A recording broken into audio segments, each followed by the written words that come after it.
The series begins with Min, a first-year high school student whose school life is a living hell. On his way to school, he even wishes he could get into an accident and fall into a coma, only to wake up after graduation. 죽는 것 따위 두렵지 않다.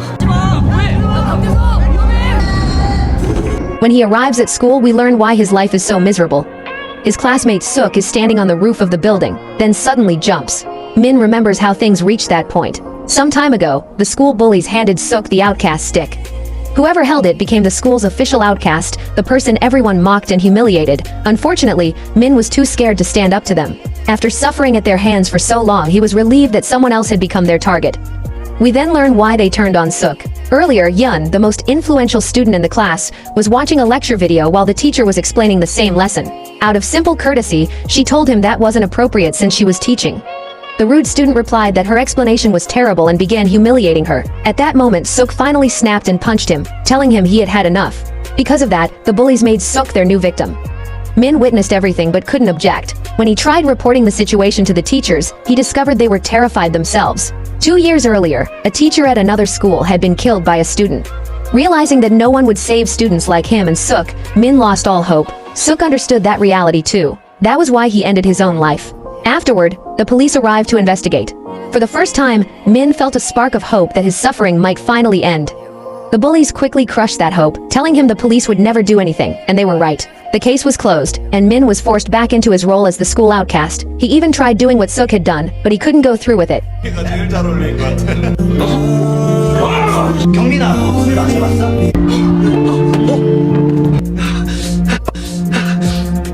Later, while returning to class, another bully started beating him for no reason. As usual, nobody stepped in. Then suddenly, a man appeared and knocked the bully away. Everyone was stunned. The bully got up to fight back, but the man beat him down even harder and said, "Show some respect, kid. I'm older than you."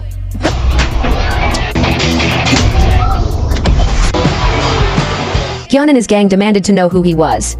The man introduced himself as the new teacher. Hyun immediately protested, saying teachers weren't allowed to hit students, and ordered everyone to film the incident. Another bully mocked him, saying, "What, teacher? You can't hit me now that the cameras are rolling?" The man calmly replied, "You asked for it," and hit him anyway, right in front of the cameras. Everyone was completely shocked. Even the principal came to question him.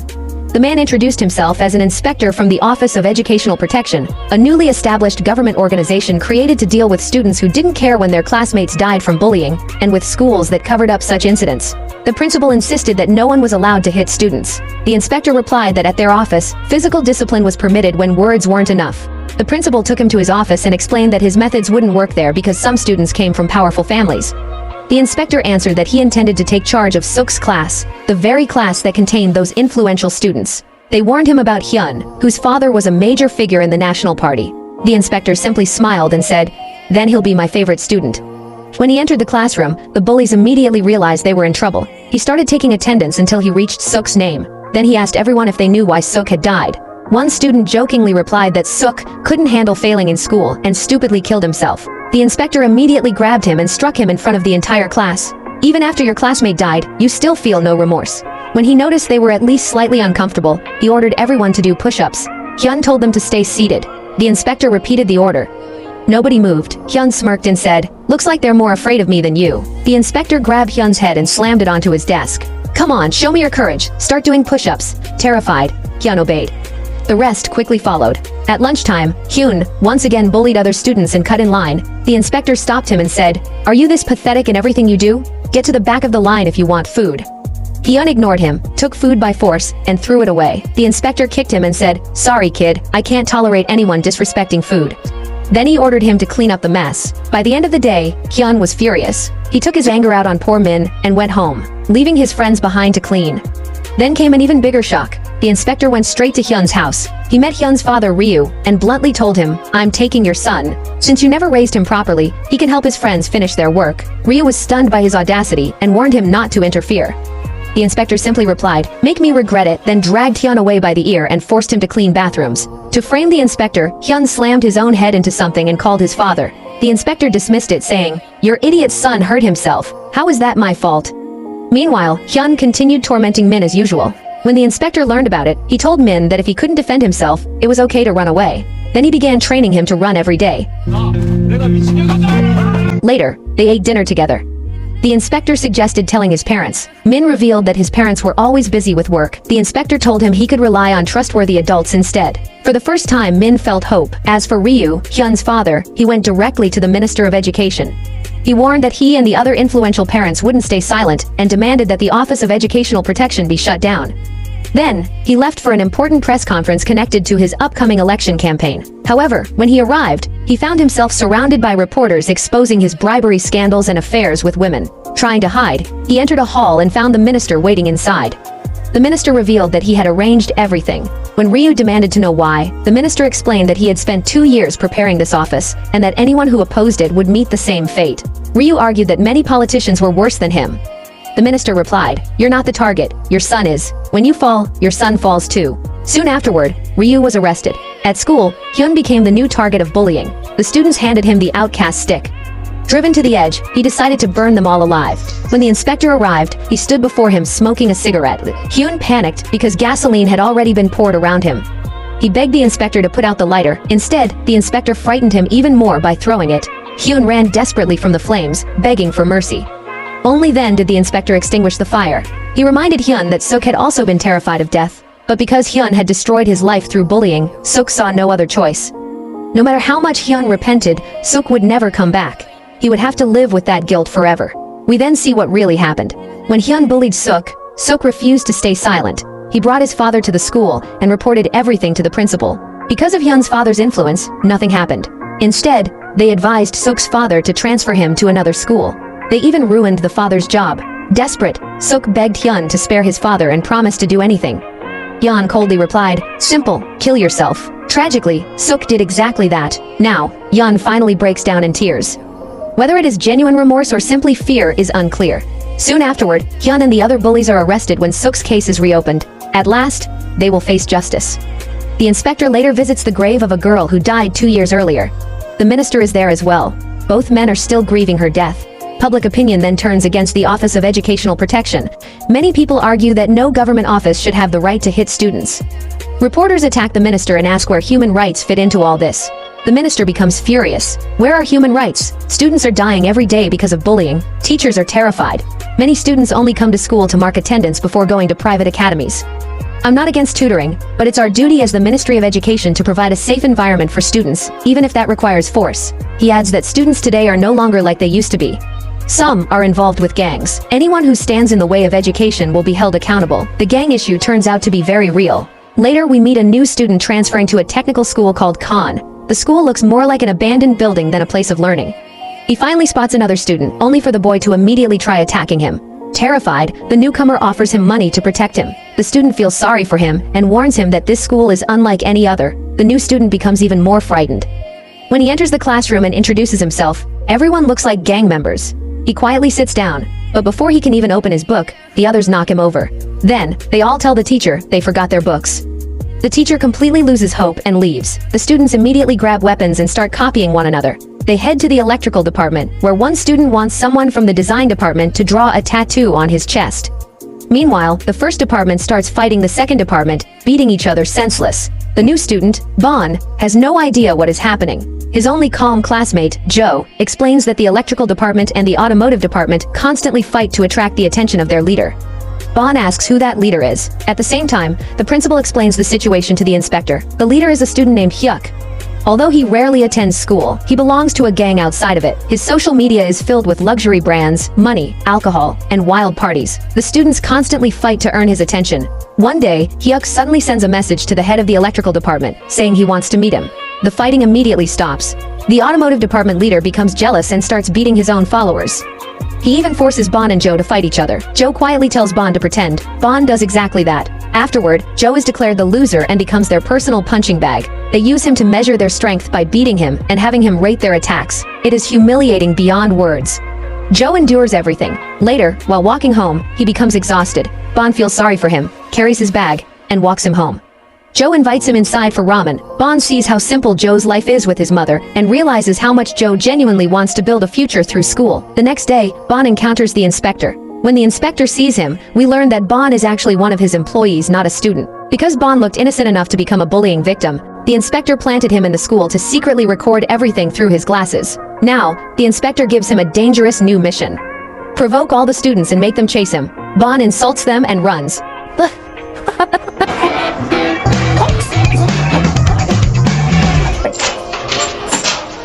The entire school chases after him until they reach the athletic field. Once everyone is inside, the inspector enters and locks the gates. He introduces himself. One student immediately recognizes him. They boast that they aren't ordinary students and can't be controlled like the others. The inspector simply asks, "What's so special about you?" They rush him.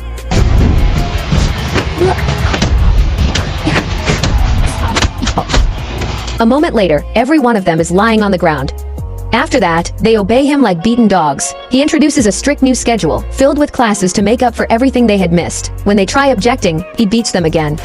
Then he brings in a teacher who can hardly believe the level of discipline. When he asks where their books are, only Joe has one. The inspector orders Joe to write the lesson on the board, while everyone else copies it.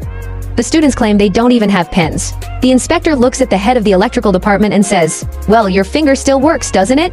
And he makes it very clear that excuses are no longer going to save anyone. He cut his finger and used his own blood to write. Then, he grabbed a pen and continued writing, while everyone else ran around borrowing pens so they could copy the lesson too. Less than 5 minutes later, they looked up and discovered he had already erased everything from the board. The time is up. Anyone who hadn't finished writing got beaten. The head of the automotive department finally exploded in anger. "What is this? These classes aren't important anyway." The inspector replied, "You know what? You're right. Come on, men. Let's do some practical work." He took them all to a car and asked them to inspect it. When they refused, he grabbed the leaders of both departments, threw them into the vehicle, and took them on a smooth, controlled ride that demonstrated real driving skill. The students ended up respecting him because of it. Unfortunately, those two still learned nothing. They decided to run away from school and complain to Hyuk. The problem was that they didn't know how to contact him. While searching Ban, they found something that could help, so they forced him to come with them. They finally met Hyuk and complained about the inspector. That night, when the inspector asked where they had gone, they returned looking delighted. They confidently declared that the inspector was finished, that his remaining days were numbered now that Hyuk was involved. Soon afterward, Hyuk arrived on his motorcycle, making a dramatic entrance. Honestly, he looked far too big to be a student. He was fearless, and immediately tried attacking the inspector. The inspector revealed that he had deliberately left bait to lure Hyuk out. At first, it looked as if Hyuk might actually defeat him. He even managed to throw the inspector to the ground. The students thought it was over.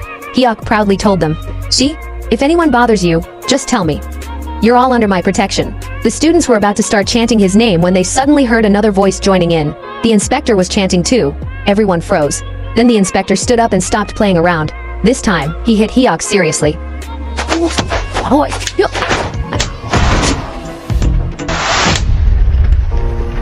The students were terrified. Meanwhile, the minister was attending a meeting with another politician. They criticized the inspector, arguing that he wasn't suitable for the office because he was a former soldier. "What does a soldier have to do with education?" The minister replied, "Look at the students today. Do you really think ordinary teachers can handle them? These kids have become monsters. If we want to teach them discipline, we need people who can fight monsters." At that very moment, Hyuk called the gang he belonged to and asked for backup. They arrived immediately. Hyuk thought he was saved. Instead, everyone watched in horror as the inspector completely crushed them too.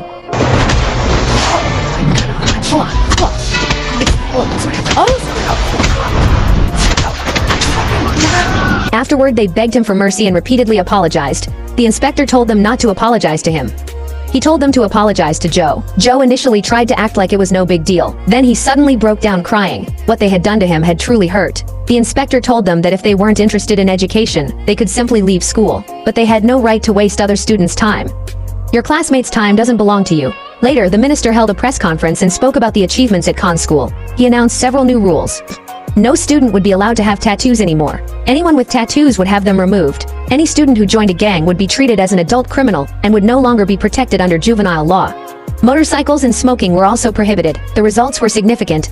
Life at Khan School improved dramatically. For the first time, Joe was genuinely learning alongside his classmates. The minister and the inspector were delighted by the success. Then, Ban appeared to complain.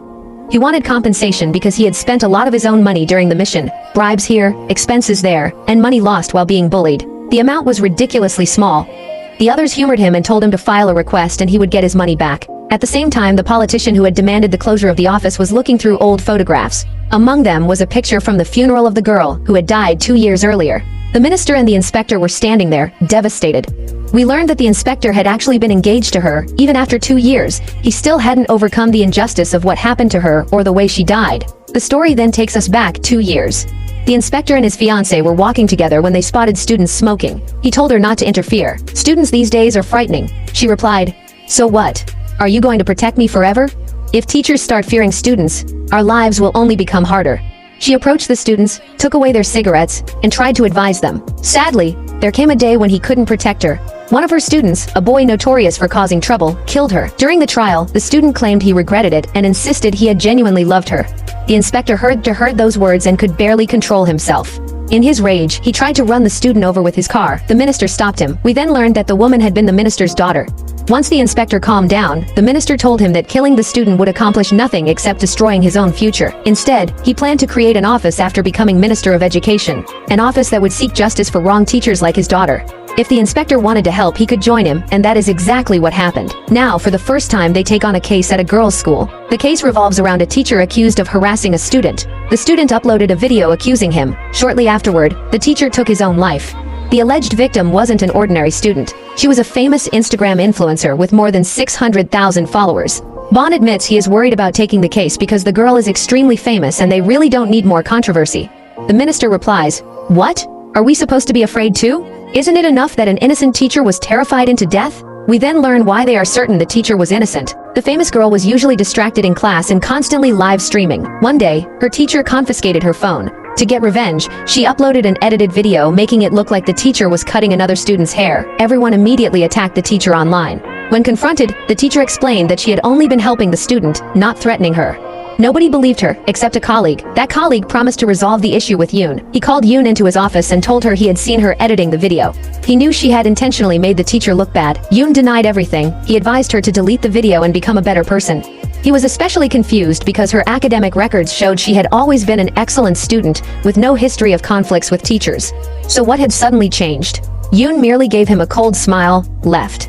She immediately disheveled her clothes and appearance, recorded a video, and falsely accused him of assaulting her. The entire country exploded. Even his wife called to ask if it was true. Internet users investigated him, discovered all of his personal information, and even found the schools attended by his young children. Influencers constantly appeared outside his home to film and expose him. The man couldn't endure it. Eventually, he died. Did people show mercy afterward? Not at all. Some even attended his funeral to film content, insisting that his death didn't erase what he had supposedly done. The teacher named John became extremely upset and confronted Yoon. She begged her to tell the truth because it was impossible that the teacher had harmed her. Yoon burst into tears. "Why would I lie?" Then it turned out she was live streaming. She told her followers, "Fine, everyone. I'll upload a clarification because the teacher is forcing me." The public immediately turned against John as well. To calm the situation, the principal invited Yoon into his office and asked what she wanted. She replied that John should become the homeroom teacher for their class instead of the previous teacher, Ko. When John arrived, the students immediately became suspicious. She must be here to get revenge for what happened to Yoon. In their eyes, Yoon was now the victim. All of it was the result of her own manipulation. After finishing the report, Ban asked what role he would play in the mission. The others jokingly suggested he disguise himself as a female student, just imagining it was horrifying. After everyone finished laughing, the inspector reassured them a woman from their team would go instead.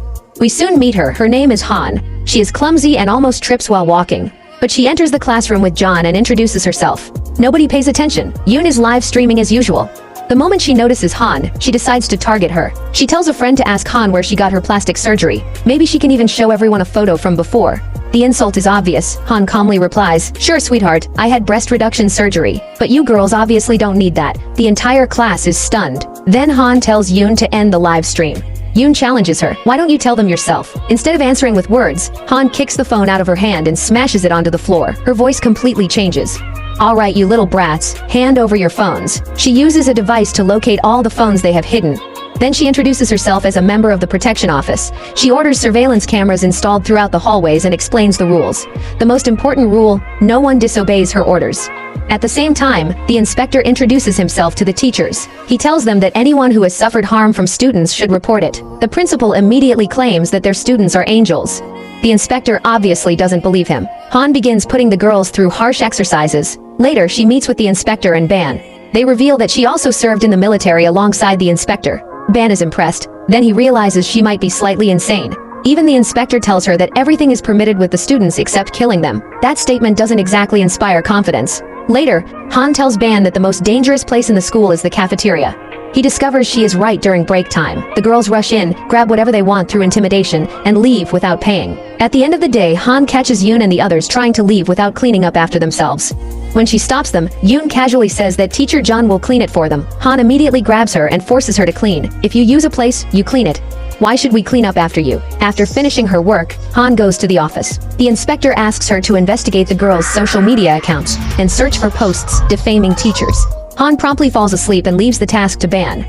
The next day, Ban prints everything he found. Han brings the evidence to the students and politely explains that if they repeat any of it, they will face defamation lawsuits. The girls begin discussing everything that is happening. Once again, they bring up Ko and Yeon. They admit that they had always believed Ko was innocent. Just then, Yeon appears behind them. The conversation immediately dies. Meanwhile, Jiyeon reviews the videos and photos that had been posted about her. The students had leaked almost everything about her, including her home address. The harassment affects her deeply. She even applies for a job at a private academy to escape the misery of school life. Unfortunately, the director tells her that her reputation has already reached them.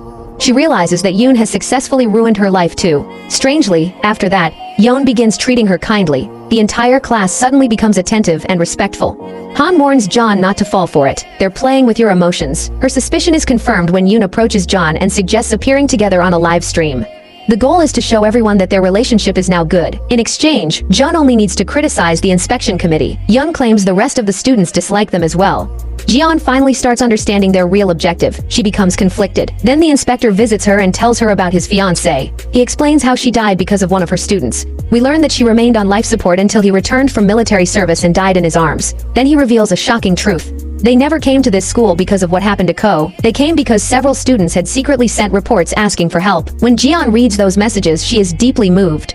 The next day, she firmly tells Yoon that she will not participate in the live stream. Not only that, but she forces Yoon to answer a question in front of the class. When Yoon refuses, Jiyeon strikes her hand with a ruler. She then tells the class that she is sorry for having been weak. From now on, she will try to guide them properly.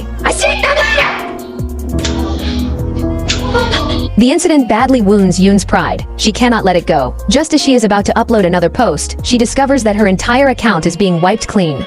Every post disappears. Then the full harassment video is uploaded. This time, there is no editing. The foolish girl had accidentally recorded herself acting. Ko's innocence is finally proven. Everyone starts talking about how disgusting Yoon was, and how she destroyed an innocent man for fame. Despite everything, John still worries about her. She even contacts Han to check on her. Then John's doorbell rings. It is Yoon. The moment she enters, she tells John, "You're the reason Ko died. You're a hypocrite just like every other teacher. If people want me dead, fine. I'll die, but I'm taking you with me." She attacks John. At that moment, Yoon herself nearly falls from the balcony. John instinctively rushes to save her. As a result, John falls instead. But at the last second, someone leaps forward like Superman and catches her, taking the impact of the fall in her place. As for Yoon, when she looks up, she finds Han standing right in front of her, the very person she never wanted to face, and controlled herself. Han looked Yoon in the eyes, and told her that she had to keep living. She had to live with what she had done, and with the fact that she had hurt so many people.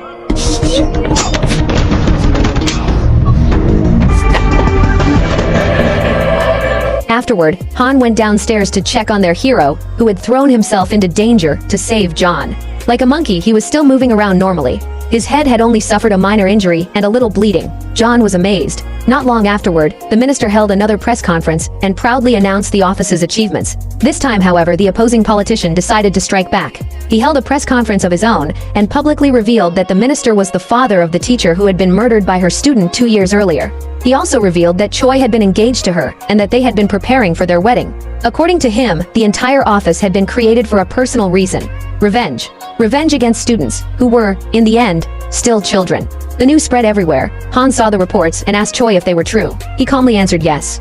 Han tried to ignore it and focus on work. At that moment, a new case arrived. A student had assaulted a teacher, and not just any teacher. This man was elderly, beloved by everyone, and highly respected. When they arrived at the school, Han saw Choi running over excitedly to greet him. Ban explained that the teacher loved his students and was excellent at his job. Ever since joining the school, he had raised its ranking among other international schools. Han was confused. If he was such a wonderful teacher, why had the student attacked him? She questioned the student. He sat there silently, showing almost no emotion. Frustrated, Han went to Ban. This kid must be some arrogant failure. Ban shook his head. He's not a failure. He's actually the top student in the entire school. Han was stunned. She returned to Hyun. You're getting grades like these. How could you throw away your future by attacking a teacher? And not just any teacher. Teacher Cheol? Meanwhile, Choi sat with Cheol, talking as usual. He asked why Hyun had attacked him. Cheol explained that Hyun attended a special study group he had created. However, Hyun often skipped classes and seemed dissatisfied with the lessons. Cheol eventually visited his parents to discuss the issue, but they were busy running their restaurant, so he chose not to burden them further. After that, Hyun suddenly attacked him. On the other side, Hyun finally told Han his version of the story. Cheol had visited his family for no apparent reason. Shortly afterward, the tuition for Hyun's academy classes stopped being paid. Then, he discovered that his parents were facing financial difficulties because someone had reported their restaurant for building violations. As a result, he had to start taking private lessons. Cheol noticed that too, and asked for the name of the private tutor. Soon afterward, the tutor suddenly informed Hyun that he could no longer teach him because he wanted to focus on his own future and university plans. From Hyun's perspective, none of those events were coincidences. He was convinced that Cheol was responsible. Han found the story believable. Furious, she confronted Choi. She found him happily watching videos of Cheol and praising him. "That's enough," she snapped. "Maybe those people are right about you. Maybe this office really is just about getting revenge on students." Choi simply looked at her. "If that's what you think, fine." Then he walked away. Meanwhile, Ban reviewed the rankings of the school's top students. As expected, Hyun ranked first, but he noticed something strange. The next 10 students all attended the same academy. He visited the academy disguised as a student. The staff refused to let him in and nearly realized he wasn't actually a student. Luckily, Joe appeared and greeted him, which helped him avoid suspicion. The two went to eat together. Some of their old classmates joined them. Seeing how much their lives had improved, Ban felt proud of the work they were doing. Later, while writing his report, he noticed Han running across the field, furious. As she ran, she remembered her own past. She had once been bullied at school, too. The only person who had helped her was Choi. He had told her, "Just ask for help, and I'll help you." She had begged him for assistance. From that day forward, her entire life changed.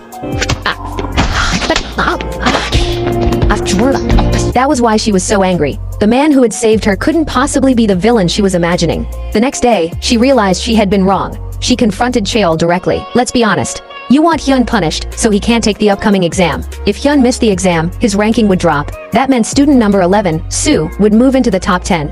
Every student from second place onward would rise by 1 rank. And by pure coincidence, all of those students attended the same academy. The academy connected to Cheol." Han continued. "Yoon, a student from your old school, also told me she was supposed to receive a scholarship and attend this school. But you ruined her family's business and her studies, so she couldn't keep up. That's how Soo ended up taking her place." Cheol dismissed everything as nonsense. Then, he arranged a meeting with Soo's mother. She turned out to be an extremely wealthy woman. She had forced her daughter into the school and hated the fact that Soo ranked 11th instead of among the top 10. Cheol promised her that even if Hyun took the exam, her daughter would still surpass him, as long as she focused and memorized the answers correctly. In return, the woman promised to support him heavily. Back at school, Han was still upset. Van explained that she had misjudged Cheol. From the moment Hyun had been arrested, Cheol had questioned her and learned what had made her hate teachers so much. That was why they had come to this school in the first place. Their true goal was to save Hyun from Cheol. Han was shocked. Why didn't he tell me? Now she felt even worse for doubting him. Unfortunately, before they could celebrate, disaster struck. The team was suddenly arrested because of their investigation methods in previous cases and because of their accusations against the perfect teacher, Cheol. Even the minister was arrested. Choi immediately concluded that this had to be a plan, orchestrated by Cheol and the parents supporting him. Their goal was obvious: keep them locked up until after the exam so they couldn't help Hyun. The minister turned to Ban. "Didn't you ask me to transfer you out of the team?" Ban awkwardly smiled. "I changed my mind, sir. I ended up liking all of you."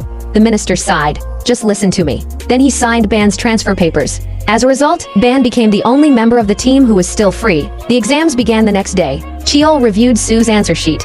He was shocked. The girl who had supposedly memorized every answer got nearly everything wrong. How was that possible? Then he realized something.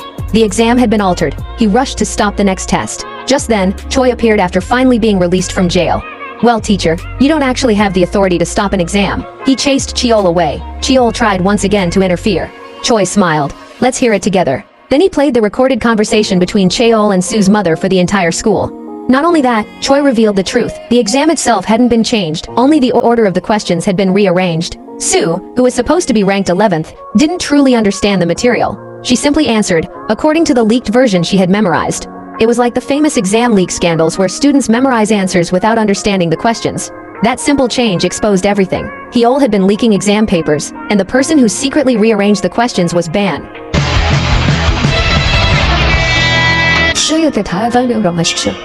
Through that clever move, they finally caught him. At the same time, the minister appeared before a public hearing that was being broadcast live. People questioned whether the office had really been created for personal revenge.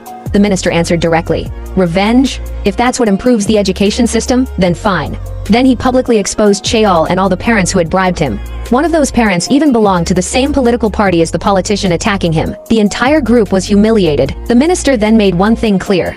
Their office didn't only investigate students. It also held teachers accountable.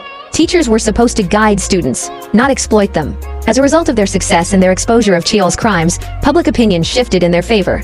Kyun personally came to thank them. He was deeply emotional. They encouraged him to stay focused on his future. When Ki-jool was finally arrested, Choi brought him to Yun. He told him that, because of his actions, Yun had ended up in prison. Then, a very unusual case arrived. This time, it involved an elementary school. On their very first day there, a teacher tried to take her own life after sending her mother a message, asking her never to forgive a certain person and to read her diary. Hyun stopped her just in time. She pretended not to realize what the teacher had been trying to do, sparing her the embarrassment. Afterward, Hyun conducted psychological evaluations on her and the rest of the teachers. Based on the results, she told the teacher that she needed time off. She also revealed that the teacher's own mother had contacted the office and asked for help. The teacher worried about whoever would replace her class. "He'll be destroyed," Hyun reassured her. "The new teacher is very strong." That new teacher turned out to be Choi. For once, he abandoned his usual black clothes because he was now dealing with small children, and the children completely exhausted him. "Teacher, make me a frog." "Teacher, I need the bathroom." All day long he ran back and forth helping them. When he returned home that evening, he talked to himself, looked at a picture of his fiancée, and asked, "Was your job really this hard?" The truth was that the previous teacher, Sun, wasn't struggling because of the children. She actually loved teaching. On her first day, she warmly welcomed her students and encouraged them to introduce themselves. One boy seemed shy, so she kindly helped him. Then, she received a message from his mother, asking her to be careful with how she spoke to him because his feelings might get hurt. Sun understood, but the mother didn't stop there. She started sending constant complaints about everything. Eventually, she became obsessed. She tried controlling Sun's clothes, her life, and even her social media. At one point, the woman publicly criticized a photo Sun posted with her friends, complaining about drinks on the table and countless other ridiculous things. When Sun finally reached her limit, she reported the problem to the principal. The principal simply told her to remove Instagram and let the matter go, so she did. Unfortunately, the mother continued harassing her. She demanded Sun's phone number. When she didn't get it, she found it herself and started bombarding her with calls and messages. Sun tried focusing more on the boy. She even created a special room for him to make him happy. Then everything collapsed. One day, while playing, another child accidentally bumped into him. The boy reacted by punching the other child in the eye. Despite what happened, his mother insisted that her son shouldn't apologize because he was the victim. The other parent was initially willing to move on, but after hearing that attitude, she became furious. "My son's eye could have been permanently damaged." The mother replied casually, "Fine. Let's have a school violence hearing and see who was really at fault." When the hearing determined that her son was responsible, the woman went to Sun's house and threatened her. The harassment continued. Soon afterward, the boy's father appeared at school. He was huge. He shoved Sun aggressively. Her life became a nightmare. Eventually, Sun filed a complaint against the mother. The mother immediately filed one of her own, claiming Sun was psychologically abusing her son. Sun asked, "What will you do if I'm proven innocent?"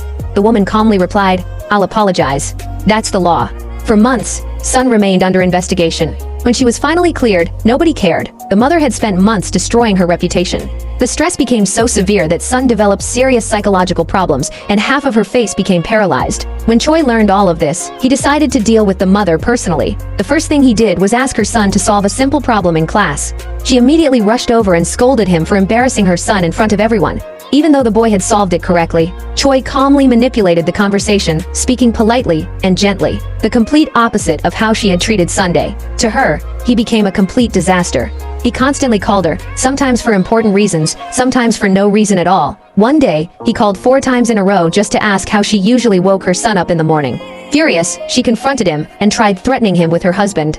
"Just so you know, my husband is very angry." Choi immediately escalated the situation. He went straight to her husband's workplace and pretended to be a helpless victim, repeatedly apologizing and begging for forgiveness.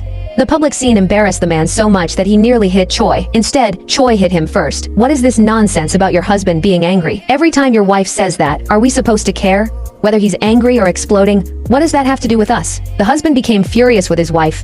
Burning with rage, she went to the principal to complain. This time, the principal answered her directly. "Is your son the only person with a family? My teachers have families too. People care about them too." The woman scoffed. "Oh, so now you all think you're important?" She decided to gather the other parents and turn them against the entire school. When she arrived at the meeting, she found Choi already there. He had already told everyone everything. Not only that, he had filed a complaint against her for how she treated her son, especially after dragging him home by force and humiliating him in front of the class. She angrily asked, "What will you do if I'm proven innocent?" Choi smiled. "I'll apologize. That's the law, isn't it?" Soon afterward, her reputation collapsed. People began saying that she was the same woman who had driven Sun into psychological ruin through her extreme behavior. Consumed by anger, she went looking for Sun. She saw Sun running from her home toward the school and chased after her. Suddenly, Choi appeared in front of her. For the first time, he introduced himself properly, and then he told her that she wouldn't get away with what she had done to Sun. The woman immediately shot back, saying that Sun wouldn't get away with what she had done to her son either. So Choi showed her the truth. Her son actually loved and respected Sun, unlike his mother. In fact, he had called Sun and asked her to come. That was why she had run all the way from her house to the school. When they met, the boy burst into tears and sincerely apologized to Sun for all the trouble his mother had caused her for no reason.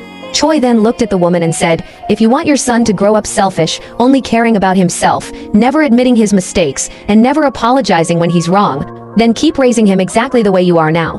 Call it positive parenting if you want." Those words hit her hard. For the first time, she realized how wrong she had been. But even that wasn't enough. Later, we see her standing in court as the prosecutor lists all the crimes she committed against Sun: threats, stalking, harassment, and defamation. Yet because Sun was a teacher and the woman was a parent, the law had protected her far more than it would have protected an ordinary victim in the same situation. Only then did she truly begin to understand the severity of her actions. As usual, the minister held another press conference. This time, he announced that the ministry would begin discussing stronger protections for teachers against abuse of authority by parents. He publicly apologized to every teacher who had suffered because of such treatment. Many people were deeply moved, especially after learning the story of his daughter. Meanwhile, Choi sat alone at home holding his fiancée's diary. As he flipped through the pages, he found an entry she had written shortly after transferring to a new school. She had written that her entire attention had become focused on one particular student named Cho. Tragically, that student was the very same person who later killed her. As we already know, Choi still hadn't moved on. We see him reviewing her case file again. Through the documents, we learn that she had gone to meet Cho at school. There, he stabbed her with a pair of scissors, leading to her death, trying to pull him away from those painful memories. The minister himself comes to eat with him. When he notices Choi reviewing the file again, he warns him, if this job ever becomes personal, it stops being justice and becomes revenge. And that's not right. Choi promises to control himself better. Later, he joins the rest of the team. They are driving somewhere when they suddenly witness a group of teenagers stealing a car. Inside the vehicle is a girl whose hands are tied. The team immediately tries to stop them. The teenagers panic and speed away. A high-speed chase begins. The kids drive recklessly, causing one disaster after another.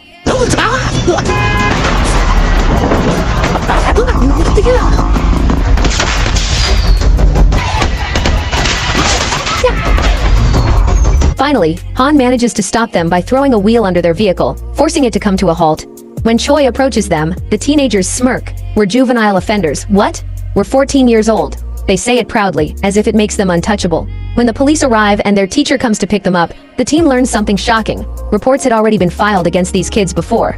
The teenagers knew the law extremely well and constantly exploited it. The minister arrives to release them before he can even mock the team for getting outsmarted by a bunch of kids. They notice the same teenagers outside vandalizing his car. The kids run away laughing. The minister immediately says, "All right, gentlemen, let's visit their school." And so they do. The investigation begins. The first thing Choi does is order the boys to write apology letters for what happened the previous day. Meanwhile, Han questions their classmates, trying to learn more about them.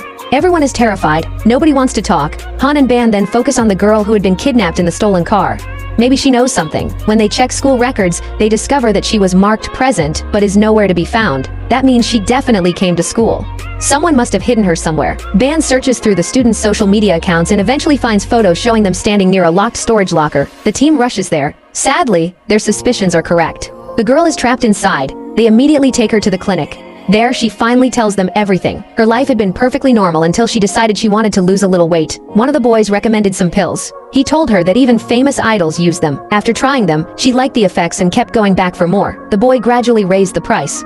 Eventually, she ran out of money. By then, she had become dependent on the drug. The boy offered her a solution. She could work for him. In exchange, he would continue supplying the pills. Soon, he had her selling them to others as well.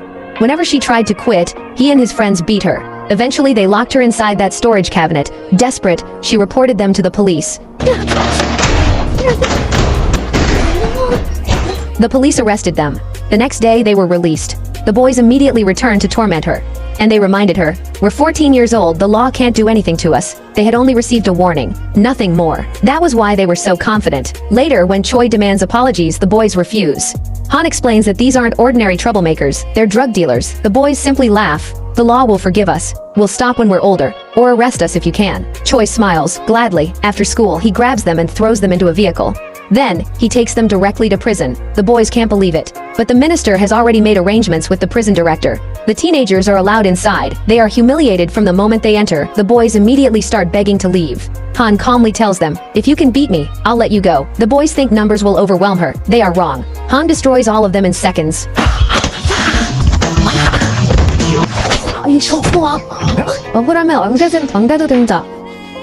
After that, Van becomes responsible for teaching them. If they don't pay attention in class, Han is always ready to encourage them. Even then, they continue acting arrogant. One day in the cafeteria, Choi approaches them. "Why don't you use that we're minors excuse now?" Then, he sends them to the back of the line. The regular inmates eat first. Not only that, they take all the best food. The prisoners begin treating the boys like entertainment. Later, the teenagers are assigned dishwashing duty. They become miserable. Then, another inmate comes over, carrying plates. One of the boys suddenly punches him. When Choi arrives to punish him, the inmate unexpectedly defends the boy. Choi is surprised by his kindness. Later, he tells them about the inmate's past. The man had once been a student who suffered horrific bullying. Eventually, he snapped and killed the entire group responsible. The teenagers immediately recognize the story. He is the infamous bully killer they had seen in the news. From that moment on, they are terrified of him. One day, one of them sees the inmate secretly hiding a spoon. Instantly, he becomes convinced the man plans to murder him with it. When prison staff later discover that a spoon is missing, the inmate openly admits he has it. They search him but find nothing. Suddenly, the spoon appears. The terrified teenager panics and runs. The others quickly restrain him. The poor boy ends up crying hysterically. Meanwhile, outside prison, the parents of the juvenile offenders organize protests against the protection office. The minister addresses them directly. "Yes, this treatment must seem harsh. After all, your children are angels, aren't they?" Then, he invites them to visit the school the next day. When the parents arrive, they are overjoyed to finally see their children again. Immediately, they begin attacking the minister. "Our children are too young for this." The minister calmly responds, "Too young for what?" Then he reveals the pills their children have been distributing. The parents immediately claim they are just diet supplements. Without hesitation, Choi forces one of the parents to swallow a pill. The parent immediately spits it out. Suddenly, they don't seem so harmless anymore. The minister then reveals another bag containing the real drugs. The packaging is nearly identical. He explains that their children have been distributing illegal substances and fully understand the damage those drugs can cause. If your children deserve protection because they're minors, what about the children they harmed? Those victims are minors too. They have parents who love them as well. The parents begin begging for forgiveness. The team tells them not to beg them. They should beg the girl whose life was destroyed. The girl arrives. Thankfully, she refuses. "I will never forgive them." The boys are outraged. Their leader immediately rushes toward her and tries to attack her. "I don't care! I'm a minor! Nobody can punish me!" Han instantly knocks him down. At that point, the minister orders all of them back to prison. Clearly, they haven't changed at all. Their parents break down crying. When the boys return, the first face they see is the bully killer. They're terrified, especially their leader. For the first time, he remembers something his victim once told him, that he had turned her school life into a living nightmare. Now, he finally understands exactly what that felt like. The bully killer, however, has changed. He helps Choi and never actually harms the boys. He only scares them. Choi thanks him. The man smiles and replies that Choi is the one who deserves thanks. Because of his work, there will hopefully be fewer people who end up like him. Later, one of the juvenile offenders is approached in prison by another inmate. The man casually asks if he knows the leader of the drug organization responsible for the pills. The boy says he knows who it is but hasn't told anyone. The inmate smiles. "Good, our boss doesn't like people knowing too much." Then, he suddenly pulls out a knife and attacks. Choi rushes to save the boy. Before he can reach him, another inmate jumps in and takes the stab wound in his arm. That inmate turns out to be Choi, the same Choi who murdered Choi's fiancée 2 years earlier. Seeing him again shakes Choi deeply. Even so, he remains nearby until Choi receives treatment. Afterward, Choi approaches him, drops to his knees, and apologizes. He says that Gaeon had been the only person who was ever kind to him, the only person he ever truly loved. Choi can't bear listening. He turns around and walks away. Not long afterward, we discover that Choi was acting the entire time, and just when it seemed like we might actually feel sorry for him. Soon afterward, the minister speaks with Choi. He tells him that feeling upset after seeing Choi again is completely natural. But he reminds him of something important. He's no longer Gaeon's fiancé. He's now an inspector for the protection office. Later, the team returns to headquarters. There they find an exhausted man carrying stacks of documents. he desperately begs them to save him and save his son. The man explains that he suddenly began receiving calls from people claiming his son owed them money. At first, he and his wife assumed the amount was small. Then they discovered the debt had reached 85 million won. They were horrified. They sold everything they owned to repay it. They begged their son to stop gambling. They believed it all stemmed from a game. Afterward, they even replaced his smartphone with a simple button phone. But someone gave him another touchscreen phone. The boy returned to gambling immediately. Soon afterward, debt collectors appeared at the father's workplace and beat him in front of all his co-workers. Desperate, he begged his manager to accept his resignation and at least pay him his retirement compensation. Even after that, the debts continued growing. His son never stopped gambling. Then one day, the boy disappeared. He left behind a message saying he couldn't face his parents anymore. The father spent months gathering evidence.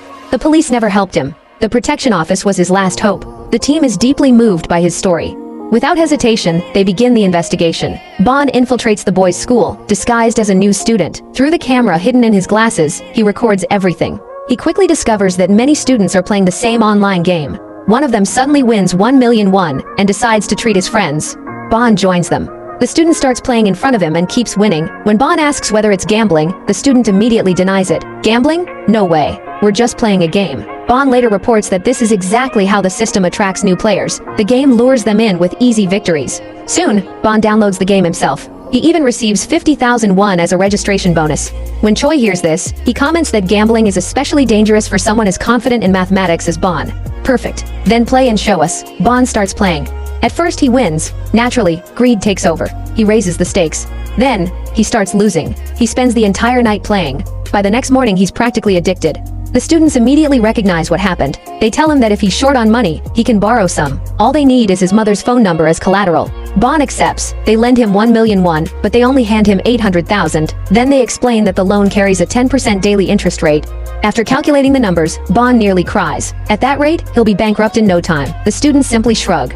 So what? Eventually, they call Han, using the number Bond provided, pretending she is his mother. Han deliberately ignores them. The students conclude that Bond's family doesn't care about him. As a result, they decide to expel him from their circle. Choi orders Han to keep a close eye on him. She does. Unfortunately, she gets hungry. The moment she leaves to buy food, Bond disappears. A black vehicle arrives and kidnaps him. Several other teenagers are inside. Everyone is forced to hand over their phones. Fortunately, Bond manages to secretly drop his own phone out the window before anyone notices. He soon discovers that the gang forces teenagers to commit crimes such as theft. They want him to participate too. Bond refuses. He even stops others from stealing. For that, he is taken to the gang's headquarters for punishment. Meanwhile, the rest of the team desperately searches for him. Han feels incredibly guilty. Choi reassures her, "We'll find him." Inside the hideout, Bond is assigned to the messaging team. Their job is to send promotional text to random numbers, inviting people to join the gambling game. He wants to use the computer to contact his team. Another boy secretly warns him that everything is being monitored. The gang members catch him anyway and beat him. Things get even worse later. When Bond accidentally wets himself while sleeping, they prepare to beat him again. Thankfully, he manages to stop them. He claims he can repair the broken server that has been causing problems for the organization. The gang becomes interested. Instead of punishing him, they put him to work. Soon, they take him directly to the gang leader. The man holds a knife to Ban and gives him a simple warning. "If you fail, I'll take one of your eyes." So Ban has no choice. He sits down and begins trying to solve. When the plan succeeded, they treated him very well. Meanwhile, his team couldn't find any leads because the car had been stolen and vanished without a trace. So, they brought in Han, the kid who used to lure children into the game. They asked him about the game's logo. When he pointed it out, they discovered that Ban had been incredibly clever and had secretly sent them a message through it, revealing his location. They rushed to the place, only to find it empty. At that moment, Choi guessed that Ban might have spotted that location from where he was being held. They headed to the building facing it, and sure enough, that was the right place. Han was furious. She stormed into the gang's hideout, demanding to know where he was. "Look, he's this kid who seems kind of foolish and careless, but he has small eyes and he's handsome." Choi completely ignored the fighting going on around him and asked, "Who's this handsome guy you're talking about?" Han ignored him and immediately started questioning everyone she could find.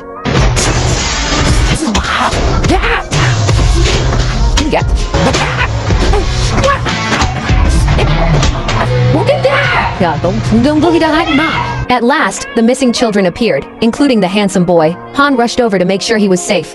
Choi told her, "I'll leave you to your reunion. I'm going after the boss." Ban had already revealed the leader's location. When Choi arrived, he found only the gang members.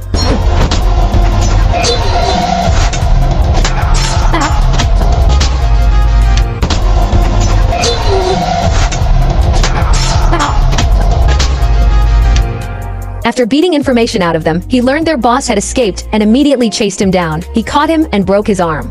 The man dropped to his knees, begging for mercy. Choi said, "Let's play rock, paper, scissors." Just like Squid Game, Choi won every round effortlessly since the man's broken fingers could barely move. Then Choi said, "This is what you did to those children. You took away their families, their education, and their lives." And he hit him again. Meanwhile, Han and Ban rescued Jae, the boy who had warned them they were being watched. They discovered he was actually the son of the man who had first asked them for help. Later, the father thanked them and admitted to the minister that he was terrified his son might fall back into trouble. The minister replied, "We'll help you take responsibility for him." At the same time, Choi told his son that his best friend had secretly worked with the gang and deliberately dragged him into the game. The friend had even given him another phone after his parents confiscated the first one. His son was devastated. The boy tried to defend himself, claiming the gang had threatened him too. When Choi said they would all be held accountable, the children started crying. "We're just kids. The adults who used us should be punished. We're victims too." Choi replied, "The real victims are your parents. They worked themselves to exhaustion, sacrificed everything, and endured humiliation for your sake. Yet you had countless chances to stop and never did because you loved easy money." His words finally reached them. As punishment, Choi forced them to work part-time jobs and use their wages to repay their own debts instead of burdening their parents. He also confiscated their phones. Han wanted to do the same to Ban, after realizing he was still obsessed with conspiracy theories. She even called Choi to report him. Meanwhile, the minister met with a rival politician. The politician smirked. "I heard you're using what happened to your daughter to gain support for the presidential election." The minister smiled. "Interesting how quickly you hear everyone else's news. Yet you somehow don't know. Your own party is holding a meeting today without you." The politician was furious. Soon, an opportunity appeared. A police officer handed him a flash drive containing information that could damage the protection office. Not long afterward, he visited Choi in prison. It was obvious he had no intention of letting the matter end quietly. Meanwhile, the team was conducting large-scale school screenings. Officially, they claimed the program was for disease detection. Everyone knew the real purpose. They were searching for illegal substances among students. Their next stop was Sonyeon School, famous for sending many students to Seoul National University. Upon arrival, they found a classroom occupied by only a handful of students. Ban explained, "These are the school's top students. They all want to become doctors." They noticed one boy looking unwell. When they checked on him, they found him bleeding and rushed him to the infirmary. What shocked Choi was the reaction of the other students. No one seemed concerned. Their attention never left the exam. Even the boy's mother arrived and immediately told him to continue. When he said he was too sick, she replied, "That's fine. Everyone else is tired too." Then she handed him unidentified pills. He swallowed them, endured the pain, and finished the test. Later, students were told they needed to undergo screening. The moment the mothers heard, they rushed to the school and tried to stop the process because their children had private lessons scheduled. They confronted Choi and threatened him. Choi calmly replied that the office had full authority. "If you're worried about lost study time, they can take the test tomorrow morning before school." The mothers insisted their children would never touch drugs. Choi answered, "We're trying to protect your children. We don't want any of them suddenly dying." That response immediately unsettled them. Meanwhile, in prison, the politician questioned Choi about his injuries. News stations quickly picked up the story. The media blamed Choi and the protection office, arguing that imprisoning minors had led to everything that followed. Han and Ban tried to contain the fallout. Choi didn't care. The next day, the parents brought their children for testing. Soon afterward, exam results were released. Min's mother was horrified by his grades. When he explained that he had been sick and had even fainted, she dismissed the excuse and reminded him of all her sacrifices. It was revealed that they originally lived outside Seoul. For years, she had dreamed of turning her son into a doctor. Although he was naturally intelligent, she was shocked by the level of competition after moving to Seoul. She sold their large home, moved into a tiny apartment near the school, and even removed his bedroom door so she could monitor him constantly. Her husband thought it was absurd. She replied, "Your brother became a doctor, and everyone respects him. My son will do the same." Their son studied endlessly to satisfy her, yet she always demanded more. She investigated where top students studied and eventually identified the most influential parent among them. She bought expensive gifts and humiliated herself trying to gain access to elite teachers. When that failed, she begged for advice. The wealthy woman finally gave her pills. They improved concentration. Afterward, Min's grades improved dramatically, and he was accepted into the elite class. But the screening exposed everything. Choi informed the parents that the substance was illegal and ordered them to stop immediately. Then a doctor delivered alarming news. Min's results were the most dangerous. His mother had searched online for stronger concentration enhancers until she eventually found a drug dealer. Without realizing it, she had trapped her own son. As long as his grades rose, she ignored the damage. By then, Min was completely dependent on the drugs. He begged for more. Just as his mother was about to give them to him, Choi arrived, terrified.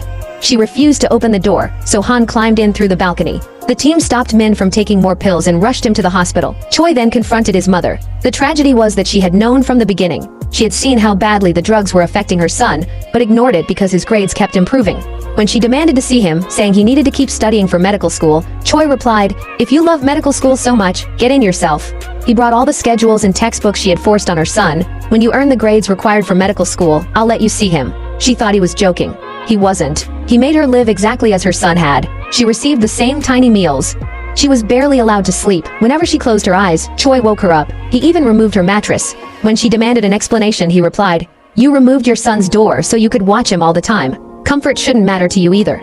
Meanwhile, Min initially suffered severe withdrawal symptoms, but eventually he realized something. Deep down, his mother's pressure had made him want to die. The pills temporarily erased those feelings. That was why he became addicted. If he had taken them to escape death, then he would quit them in order to live. Gradually, he recovered. One day, his mother finally broke down and tried to escape. When Choi stopped her, she cried, "I sacrificed my entire life for my son." Choi replied, "No, your son sacrificed everything for you." Flashbacks showed how she had spent years convincing him to become a doctor for her sake. Even when it hurt him, he obeyed. Because he wanted to make her happy, she finally broke down in tears. Later, Min asked Ban, "How do I figure out what I want to do with my life?" Ban answered, "Learn about different fields and choose the one you genuinely enjoy." He introduced everyone to children's books. Min loved them. Even Han, who had mocked the idea, ended up crying while reading. Eventually, Choi forgave Min's mother. When she finally saw her son again, she first checked his health. Then she looked at the notebook, expecting to see study notes. It was completely blank. Her son calmly informed her that he no longer wanted to become a doctor. He wouldn't even take this year's exams because he wasn't mentally prepared. She begged him to reconsider, but he stood firm. "I'm going to live my life my way. Now it's time for you to live yours."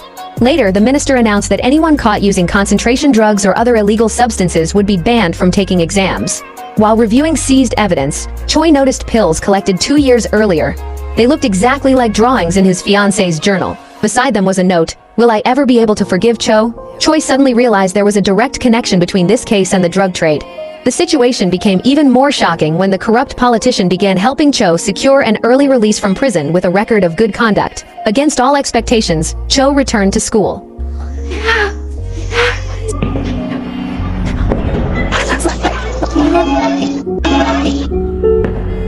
Parents were outraged. How could someone like him study alongside their children? Han was furious. Everyone was under pressure. Choi, however, visited Cho and simply said, "Be an ordinary student this time." Cho introduced himself to his classmates. Many mocked him for causing his teacher's death. He ignored them. Later, he noticed several students constantly surrounding a boy named San. Something felt wrong. Soon afterward, Cho visited the team. Han exploded when he mentioned Jaehyun's name, and they had to remove her before she started a fight. Cho explained that San was being bullied by Chi and his group. When Choi questioned the homeroom teacher, she claimed she had noticed nothing unusual. Choi then abruptly pulled San away from his friends. At that exact moment, everyone's internet connection disappeared. Looking at San, Choi said, "So you're their Wi-Fi?" San denied it. Choi continued, "You always sit in the middle. They gather around you. You're the first to pull out your phone, and you carry a massive power bank." Moments later, the other students rushed over after losing their connection and panicked when they saw San standing beside Choi. Especially after learning a bullying investigation was underway. San immediately defended them and led them away. Choi assigned Ban to watch them. But Ban was spotted by an old university classmate. Han took over, pretending to be timid. She approached Chi exactly as planned. As expected, he immediately insulted her and walked away. The team recorded his voice and used an imitation to contact San. Through the deception, they obtained his Netflix password. Investigating the account, they discovered something suspicious. At the same time, San's phone number had been used to order food, rent motorcycles, register online games, and conduct various transactions. The truth became clear. Chi's group had been exploiting San's accounts, personal information, and phone number. They even used his identity to sell items online, keep the money, and disappear. When angry buyers tracked down the seller, they found San. As a result, he was beaten for scams he never committed. Desperate, San begged Chi to return the money and help him. Chi simply replied, "Be patient." Or what? You don't trust me anymore? It became clear that San had not always been weak and submissive. Once, he had dignity. He had even tried to tell his mother what was happening. His mother confronted Chi's mother and accused Chi of exploiting San. Chi immediately denied it. Then, he showed them an inappropriate video that had been sent from San's phone number to his younger sister. San's mother ended up blaming her own son. Humiliated, she apologized and left. Afterward, Chi threatened San. "If you expose me again, I'll send that video to every girl in the class using your number." From then on, San obeyed him. Even his own mother no longer believed him. She simply paid his debts and ignored the problem. San sat alone, crying. Cho happened to see him and advised him to trust the protection office and file a complaint. The next day, they tried to report everything, but Chi had already acted first. He filed a complaint, accusing San of bullying him. A school violence hearing was scheduled. During the hearing, the truth was completely reversed. San was portrayed as the bully, while Chi became the victim. For the third time, San's mother refused to believe her son. She even apologized to Chi and his mother. San sat silently in tears. Cho approached him. "You don't have to cry quietly. It's okay to cry out loud." San replied that nobody believed him. "I do," Cho answered. Then, he promised to help. That was when their plan began. Han enrolled at the school as a transfer student. The moment Chi saw her, he recognized her as the clumsy girl who had bumped into him before. His first question was, "Do you have a Netflix account?" Han pulled out pages filled with account information, not only Netflix, but games, apps, and countless subscriptions. Everyone was amazed. They asked if she had been the Wi-Fi at her old school. "No," she replied. "They called me the hotspot." The boys burst out laughing. They were equally impressed by her massive power bank. When she asked to borrow their phones, they handed them over without hesitation. Ban immediately hacked them. From that moment, chaos began. Mysterious messages were sent from their phones. Items were purchased. Products were listed for sale. Everything descended into confusion. Eventually, Chi snapped. He confronted Han and accused her of being responsible. As he moved to hit her, Han punched him first.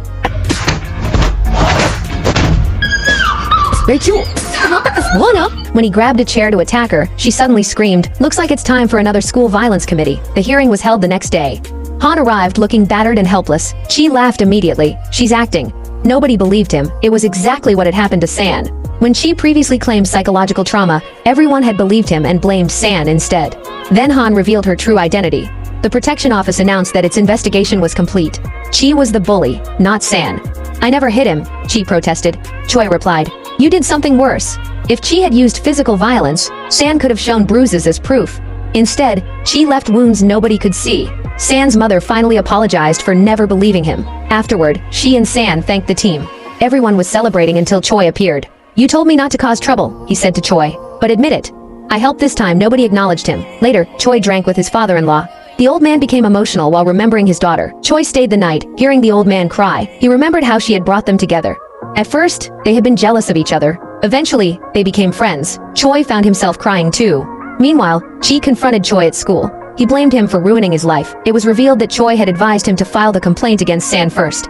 According to Choi, filing first would make him look like the victim. Now, Chi was furious. Everything was destroyed because of that. Choi calmly replied, "Nothing was destroyed. I wanted all of this to happen." Chi stared at him. "What do you mean? My life is ruined. I feel like dying." Choi smiled. "Exactly." Then he shoved him off the rooftop. Later, Choi met the corrupt politician and handed him a recording of Chi, saying that the protection office had ruined his life and made him want to die. The politician was stunned. "Where did you get this?" Soon afterward, news reports announced that Chi had fallen from a building and was now in a coma after an apparent suicide attempt. The politician looked at Choi in disbelief. "What exactly did you do?" "Our goals are the same," Choi replied. "Don't forget that." Then, he made it clear that he had been manipulating the politician from the start. The politician was horrified. Looking back, he realized Choi had been controlling him since their first meeting. Now, he was trapped. To protect himself, he had no choice but to become even more corrupt. When the minister visited Chi in the hospital, the politician leaked the recording to the media. The scandal surrounding the protection office grew even worse. Meanwhile, Choi staged a protest outside the school demanding that the protection office be banned. When Choi arrived, Choi greeted him casually. "Oh, you came." Choi showed him one of the pills. "You make these?" "Yeah," Choi replied. "So what? You can't prove it." Then he added mockingly, "You and Choi were always obsessed with other people's problems." A painful truth was finally revealed. Choi had genuinely cared about him because he constantly skipped school. She waited outside his house, treated his injuries, and looked after him whenever he got hurt. She gave him every chance. None of it changed him. Eventually, he realized that selling drugs in schools was incredibly profitable. That was the real reason he returned to school. Choi had been happy to see him back. Then one day, she discovered the pills hidden in his bag. Choi laughed bitterly. She was too curious. "If she hadn't been, maybe I would have married her." Choi could not endure hearing anymore. He punched him. Choi immediately begged for mercy. The fallout was severe. The team was suspended and banned from entering schools. Choi celebrated. His organization expanded rapidly and spread drugs everywhere. Students like San were used as delivery runners. They were told they were delivering sneakers. Many believed it. Soon, the operation had spread across 17 schools. Students became obsessed with earning money and spent more time making deliveries than attending classes. Teachers were devastated. Many wished the protection office would return. One day, San secretly contacted Choi. He had opened one of the boxes and discovered the truth. He wanted to report everything. Unfortunately, Choi caught him first and forced him to cancel the meeting. The operation continued, then June noticed suspicious activity at her school. When she visited the team's headquarters, she discovered they were still working, despite lacking official approval. The reasons soon became clear. The Minister of Education had sent a message to teachers nationwide, asking them to cooperate with the protection office. The concentration drugs had spread to nearly every school. June asked whether anyone had come to help. At first, nobody had. Then teachers from many schools suddenly arrived. They brought evidence and admitted they were deeply worried about their students. The team reassured them they had already been monitoring Choi and gathering evidence with help from students they had previously saved. The teachers finally relaxed. The minister immediately held another press conference. He publicly revealed the investigation and named Choi as the primary suspect. Choi and his men quickly gathered their remaining stock and fled. When the team returned to the schools, the students welcomed them back. They had finally learned the truth about Choi. When investigators searched his hideout, they found it empty, except for a locked cabinet. Assuming something valuable was inside, they tried to open it. Then Choi realized it was a trap. He shouted a warning. The cabinet burst open and released a cloud of drugs. Han immediately shielded Ban and inhaled the substance herself. As Choi rushed to open the windows, he spotted Choi and his men escaping. Then he heard Han shouting behind him, "Did you know I can fly?" And she launched herself at Choi's men. One of them turned to attack her but fled the moment he saw Choi charging toward him. Han confidently claimed she could handle the remaining two. Unfortunately, the drugs had completely affected her judgment. She got beaten badly. For once, Ban stepped forward. Wearing his expensive gadgets like armor, he charged into the fight. Surprisingly, he actually won. Afterward, he carried Han away and tried to help her recover. Suddenly, she hugged him. Ban immediately panicked. Meanwhile, Choi tracked down Choi. Choi hid behind several terrified students. Choi pushed them aside and went straight for him.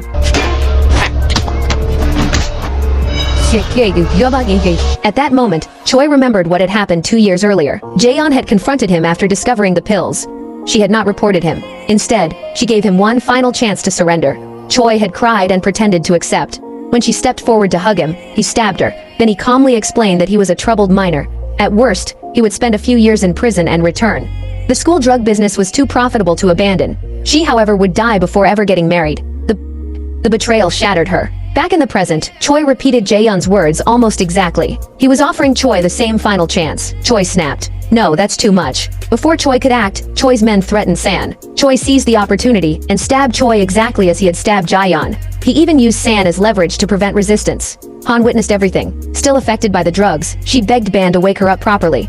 He did. Han immediately rushed into the fight. Once Choi confirmed San was safe, he finally retaliated. He grabbed Choi and beat him mercilessly.